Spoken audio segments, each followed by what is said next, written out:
میں دو مردوں کا ذکر کیا گیا، ایک عابد جو عبادت گزار ہے، جو حقیقی عبادت گزار ہے، ایک ہے ظاہری اعتبار سے لوگوں کو دکھلاوے والا، نہیں حقیقی اعتبار سے جو نمازیں پڑھتا ہے،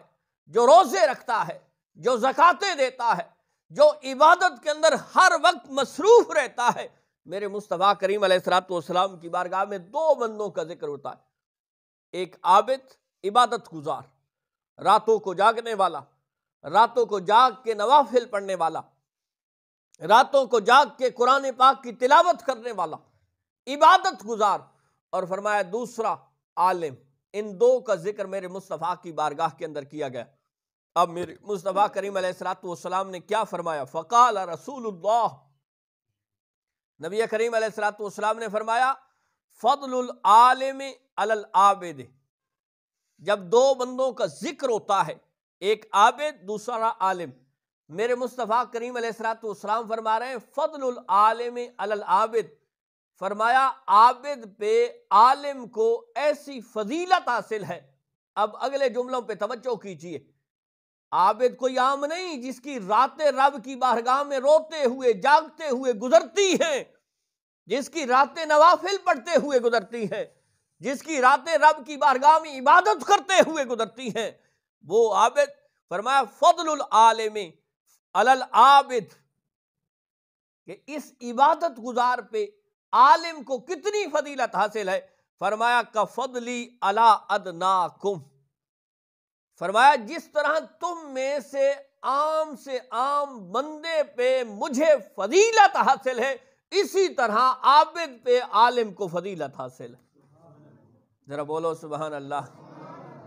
کائنات کے اندر جتنے وجود تشریف لائے ہیں، انبیاء ہیں، رسول ہیں، باقی صحابہ ہیں، اہل بیت ہیں، باقی اولیاء ہیں، صلحاء ہیں، علماء ہیں، فقہاء ہیں، جتنے لوگ بھی تشریف لائے ہیں کائنات کے اندر، اللہ رب العزت کے بعد جس کو اللہ رب العزت نے سب سے زیادہ فضیلت عطا فرمائی ہے وہ محمد مصطفیٰ ہے۔ سارے انبیاء سے افضل، سارے اولیاء سے افضل، سارے رسول سے افضل، ساری کائنات جب سے بنی ہے اور جب تک یہ کائنات رہے گی، ہر مخلوق میں سے، ہر بندے سے میرے مصطفیٰ افضل ہے۔ ذرا بولو سبحان اللہ۔ مخلوق، جتنی بھی مخلوق اس کائنات کے اندر آئی ہے، حضرت آدم علیہ السلام سے لے کر اور آخری بندے پہ، مخلوق کی آخری اس خلق ہونے والی ذات پہ، جتنے بھی لوگ، جتنی بھی کائنات کے اندر جو کچھ آیا ہے، ہر ایک سے مولا نے میرے مصطفیٰ کو فضیلت عطا فرمائی۔ اب یہ میرے مولا نے میرے مصطفیٰ کو فضیلت دی ہے، میرے مصطفیٰ لوگوں کو کس انداز میں سمجھا رہے ہیں؟ اب میرے مصطفیٰ کتنے افضل ہیں، چاہے 313 رسول ہوں، چاہے 1,24,000 کم و بیش انبیاء اور رسول ہوں، ان سب سے افضل، صحابہ سے افضل، اہل بیت سے افضل، علماء سے افضل، باقی صلحاء سے افضل، ولیوں سے افضل، ہر ایک سے جو میرے مصطفیٰ افضل ہیں۔ میرے مصطفیٰ فرما رہے ہیں اے لوگو سنو سمجھو، فضل العالم علی العابد کفضلی علی ادناکم، فرمایا عالم کو اس طرح عابد پہ فضیلت حاصل ہے جس طرح مجھے تم میں سے ادنا پہ فضیلت حاصل۔ یہ ایک مثال دی ہے۔ میرے مصطفیٰ کے فرامین کو اگر آپ پڑھیں نا، بڑے ہی خوبصورت انداز کے ساتھ، بڑی ہی بات جو مشکل بات ہوتی ہے اس کو مختصر مگر جامع لفظوں کے اندر آپ سمجھا دیتے۔ اب کس انداز میں کہ یہ عالم کی فضیلت ہے کہ جو بندہ ساری رات جاگتا ہے۔ اسی طرح ایک اور روایت کے اندر بھی آتا ہے، میرے مصطفیٰ کریم علیہ الصلوۃ والسلام نے فرمایا کہ ایک بندہ ساری رات جاگتا رہا، عبادت کرتا رہا، عبادت بے ریا کہ ساری رات نوافل پڑھتے ہوئے اس کے گزری ہے، اور ایک دوسری طرف وہ بندہ کہ جس نے چند لمحے علم دین کو حاصل کرنے کے لیے یا علم دین پڑھنے میں گزارے، چند لمحے، چند ساعتیں سارا گھنٹہ نہیں، ساری رات نہیں، صرف چند لمحے وہ علم دین حاصل کرتے ہوئے یا علم دین پڑھتے ہوئے چند لمحے، چند ساعتیں گزارتا ہے، فرمایا عابد کی 1000 رات سے بھی زیادہ اس کو فضیلت حاصل ہوتی ہے۔ عابد ہزاروں راتیں جاگتا رہے، لیکن عالم صرف ایک رات کے اندر چند لمحے بیٹھ کے علم دین پڑھتا ہے، پڑھاتا ہے، سمجھتا ہے، غور و فکر کرتا ہے، اس کے اندر توجہ کرتا ہے، فرمایا عبادت گزار کی کئی راتوں سے زیادہ فضیلت عالم کو ملتی ہے۔ تو فرمایا یہ جس طرح تم میں سے ادنا پہ مجھے فضیلت حاصل ہے، اسی طرح عابد پہ عالم کو فضیلت حاصل۔ اور پھر فرمایا ثم قال، پھر میرے مصطفیٰ کریم علیہ الصلوۃ والسلام، اب پچھلی بات کلیئر ہو گئی، اگلی بات ایک اور فرما رہی ہیں، ثم قال رسول اللہ صلی اللہ علیہ وسلم، میرے مصطفیٰ کریم علیہ الصلوۃ والسلام پھر فرماتے ہیں، ان اللہ وملائکتہ واہل السماوات والارضین حتی النملۃ فی جوہرہا وحتی الحوت لیصلون علی معلم الناس الخیر۔ فرمایا ان اللہ، بے شک اللہ رب العزت کی ذات، والملائکۃ، اور ملائکہ، واہل السماوات والارضین،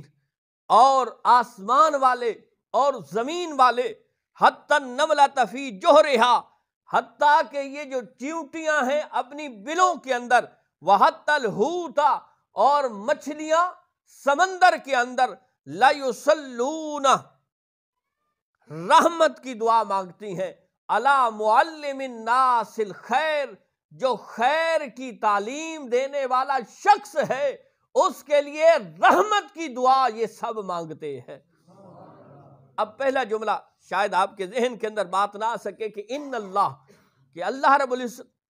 وہ دعا تو نہیں مانگتا، وہ تو مالک ہے، وہ تو خالق ہے، ہم اس کی بارگاہ میں جھکتے ہیں۔ اس کا مطلب یہ ہوگا حدیث کا کہ اللہ کی طرف سے رحمت نازل ہوتی ہے، اور باقی جو فرشتے ہیں وہ مولا کی بارگاہ میں معلم الناس الخیر جو ہوتا ہے، جو عالم دین ہوتا ہے، جو لوگوں کو خیر سکھاتا ہے، جو علم دین سکھاتا ہے، فرمایا اس علم دین سکھانے والے شخص کے بارے میں اللہ رحمت نازل کرتا ہے،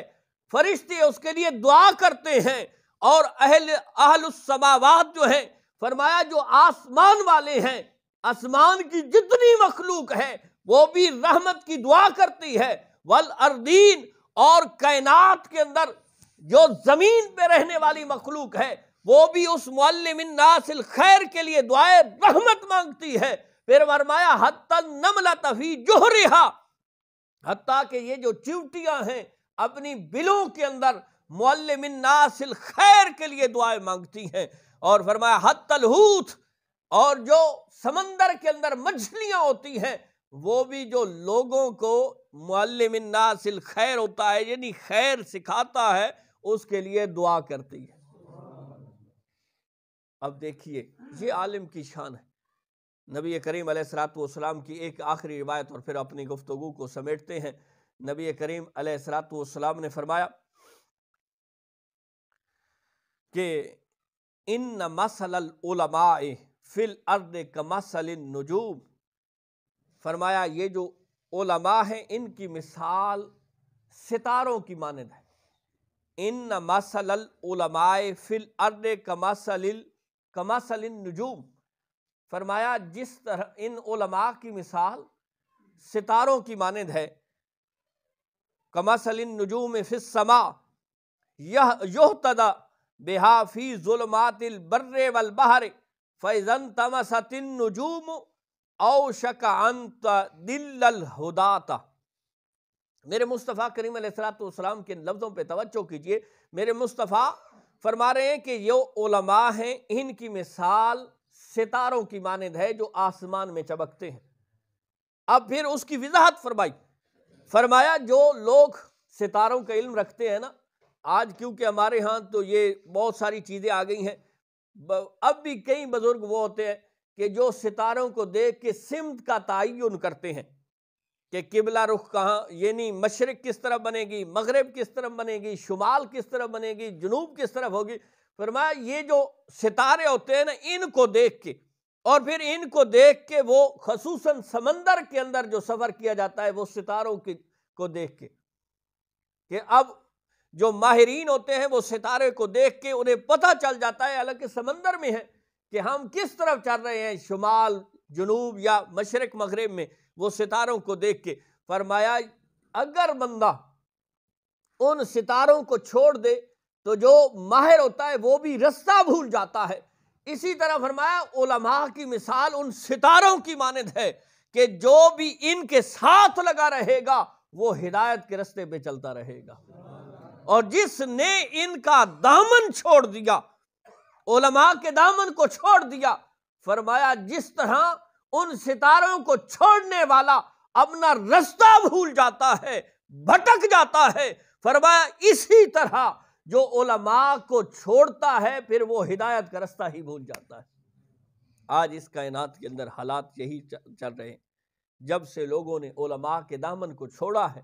پھر دیکھیے ہر طرف سے ہم سب کچھ ہونے کے باوجود عتاب میں ہیں، عذاب میں ہیں، سزا میں ہیں. اس کی ایک مین وجہ یہ ہے کہ جو میرے مصطفیٰ کے وارث تھے